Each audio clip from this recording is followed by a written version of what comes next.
Hello fam, thank you for stopping by. Today we're going to be talking about all the videos out there on social media and even mainstream media suggesting that the American public has been drawn to Gabby Petito's case only because she's a white woman. Criminologist and author Scott Bond says there are also very specific reasons this particular case has captivated the nation. As a criminologist, I have to look at missing white woman syndrome. If Gabby was an old woman or a woman of color, or she was not attractive in our cultural valued sense of the word of physical attractiveness, we wouldn't even be talking today. Now you would think that MSNBC would hire smart people, but they don't. They actually hire people that would only repeat what their bosses tells them to do.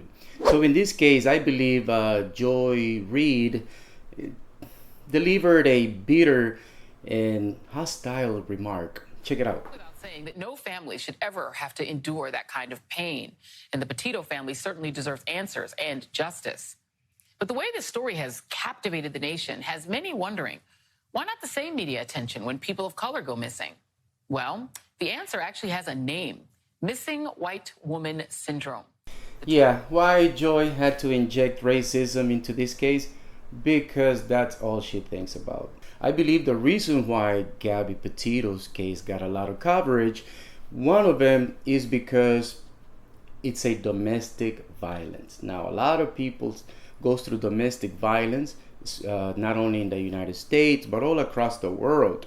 So people are interested in that because until now, women are not getting justice when it comes to domestic violence. Now, we can speak about men also going through domestic violence.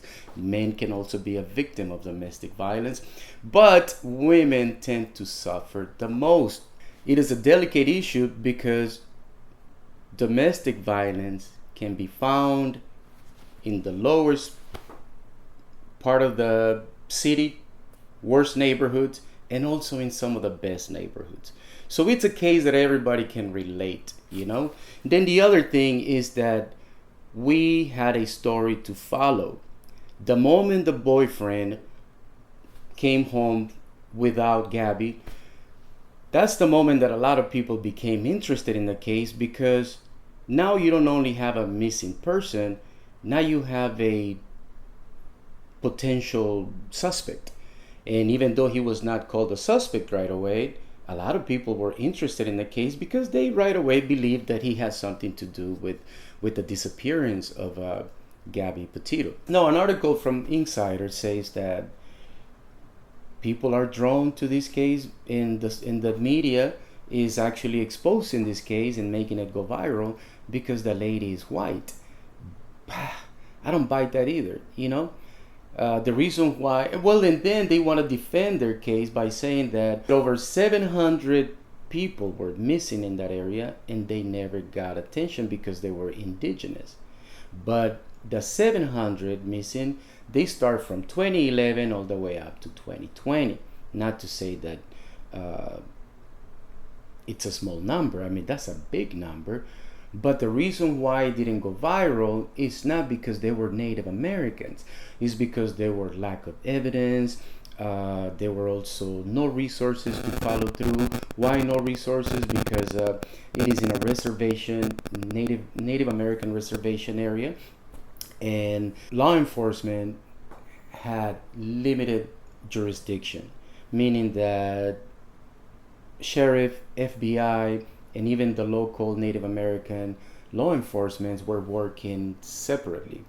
They were not sharing information, and they could not operate freely in that area without asking each other's permission to do this or that. So that is the reason why some of those cases were not solved right away. But thank goodness, Donald Trump in last year, he signed a law that is going to help the Native American people with the resources that will help them solve the murder and missing person cases. Well guys, thank you for watching this video. If you agree or disagree, I would like to hear from you and let us know in the comments. With that said, peace out, have a good one, and hope to see you next time.